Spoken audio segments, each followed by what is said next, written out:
Director সাবিরদা, আচ্ছা দীপু চৌধুরী মহাশয় আছেন, আচ্ছা এমস অর্গানিক পক্ষ লিমিটেড পক্ষ থেকে ভদ্রলোক আছেন শেখ শাহজাহান সাহেব, এবং আমাদের আইএসএফসি সিইও আকাশ পাল, নাজমা খাতুন আছে আমাদের কোপা কৃষি উৎপাদক থেকে, ম্যানেজার আছে আমাদের জাহেদ আলী খান।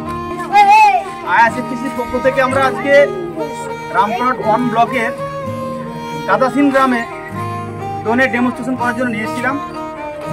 এলাকার চাষিদেরকে আমরা দেখালাম যে ড্রোন দিয়ে কিভাবে বীজ ছড়ানো যায়। ভবিষ্যতে আমাদেরকে বিজ্ঞানসম্মত হতে হবে। চাষ করতে গেলে কোনো মতেই ম্যানুয়ালের কোনো কাজ হবে না। লেবারের যা ক্রাইসিস, তাতে আমাদেরকে বিজ্ঞানসম্মতভাবে ফিরে আসতে হবে। তার জন্য আমাদের সরকারি প্রচেষ্টায় এবং আইএসএফটিসি ও কোপা কৃষি উৎপাদক কেন্দ্রের পক্ষ থেকে আমরা এলাকা ভিত্তিক চাষিদেরকে দেখাচ্ছি যে ডেমনস্ট্রেশন করে ড্রোনের সাহায্যে কীভাবে কীটনাশক ছড়ানো যায়। অদূর ভবিষ্যতে আমরা চাষিদেরকে এটা সাপ্লাই করে থাকবো আমাদের আইএসএফটিসির পক্ষ থেকে। ধন্যবাদ।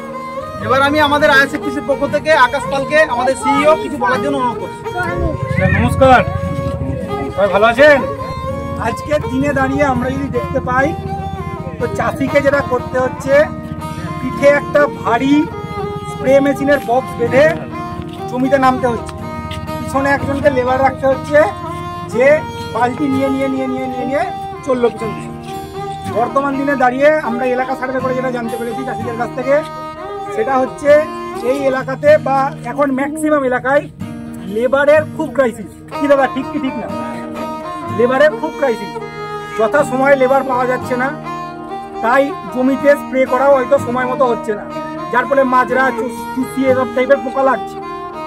তো আমাদের এই যে প্রযুক্তি, এই ড্রোন ওয়াও গো গ্রিনের কৃষি বিমান, এর যে ডিলার, সেই ডিলারশিপ নিয়েছে আমাদের কোপা কৃষি উৎপাদক এফপিসি। এই বীরভূম থেকে এই যে কোপা কৃষি উৎপাদক ফার্মা প্রডিউসার কোম্পানি, এটা হচ্ছে এই ড্রোনের ডিলার গোটা বীরভূমের। এখান থেকে যাবতীয় বীরভূমের যা ড্রোন বিক্রি হবে সব কোপার কাছ থেকেই বিক্রি হবে। আমি আরও আমাদের সাথে আজকে রয়েছেন এই হেমসা অর্গানিক্স লিমিটেডের ডাইরেক্টর সাহেব। ওনাদেরই আজকে যে পেস্টিসাইড ছিল সেটাই আমরা আজকে এই মাজরার জন্য ইউজ করলাম। আমি হেমসা অর্গানিক লিমিটেডের পক্ষ থেকে বর্ধমান থেকে এসেছিলাম। দাদা যে বললেন ড্রোনের ব্যাপারে, আপনারা ড্রোন নিয়ে একটু চিন্তা ভাবনা করবেন, খুব ভালো ভবিষ্যৎ এতে আছে। কেন যত টেকনোলজি আসছে নতুন নতুন, সেই জায়গাতে আমরা যদি তার সঙ্গে তাল মিলিয়ে চলতে না পারি তাহলে কিন্তু আমরা পিছিয়ে পড়ব। ঠিক সেমভাবেই ধরুন আমাদের যে পেস্টিসাইড, আপনার এখানে যে বোর্ডে লিখে দেন, আপনার যে ব্যানারে লেখা আছে দেখবেন হেমসা অর্গানিক লিমিটেড। আমাদের টোটাল 14টা প্রোডাক্ট আছে, ধান এবং ভেজিটেবল এবং সমস্ত রকম প্রোডাক্ট আপনারা এখানে পাবেন।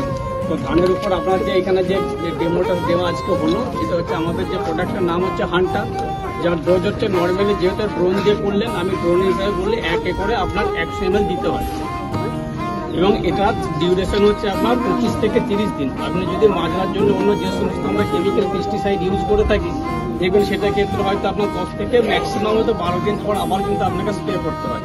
তার ফলে কি হচ্ছে না, 10 থেকে 12 দিন পর পর স্প্রে করলে আপনার যে বললেন ড্রোন দিয়ে করলে আপনার সময়ের সাশ্রয় হচ্ছে, লেবারের সাশ্রয় হচ্ছে। কিন্তু এখানে আপনি যদি আমাদের পেস্টিসাইড ইউজ করলে 25 থেকে 30 দিন পর্যন্ত স্প্রে করবে, সেক্ষেত্রে আপনাকে অন্য কোনো কিছু কিন্তু মাজরার জন্য স্প্রে করতে হবে। আমি হিমসা অর্গানিক লিমিটেডের পক্ষ থেকে এসেছি। এই ড্রোনের সাহায্যে আমাদের কোম্পানির প্রোডাক্ট হান্টার দিয়ে মাজরার জন্য স্প্রে করা হবে 10 থেকে 15 কাঠা জমির ওপরে। হান্টারের ডোজ 15 লিটার ওয়াটারে 10 ml।